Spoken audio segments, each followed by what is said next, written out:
విజయ్ దేవరకొండ కేవలం రెండు సినిమాలతో యూత్ ఆడియన్స్ లో స్టార్ హీరోలకు ఉన్నంత క్రేజ్ని అమాంతం సంపాదించుకున్నాడు.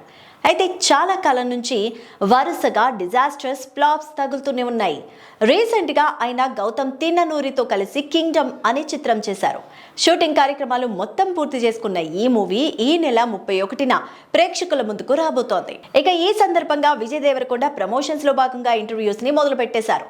బ్యాక్గ్రౌండ్ లేకుండా ఇండస్ట్రీలోకి వచ్చినప్పుడు ఎలాంటి పరిస్థితుల్ని ఎదుర్కొన్నాడో చెప్పుకొచ్చాడు విజయ్ దేవరకొండ. ఒక పేరున్న డైరెక్టర్ నాకు కథ చెప్పడానికి వస్తే నాకు ఆ కథ నచ్చలేదు, స్క్రిప్ట్ లో చాలా లోపాలు ఉన్నాయి అని చెప్పే స్వేచ్ఛ లేదు. ఎందుకంటే నాకు ఎలాంటి బ్యాక్గ్రౌండ్ ఇమేజ్ లేదు కాబట్టి ఎప్పుడైనా నన్ను తొక్కేయచ్చు అనే భయం నాకుంది. అదే స్టార్ హీరో వారసుడు నాకు తెలిసిన ఒక వ్యక్తి ఉన్నారు.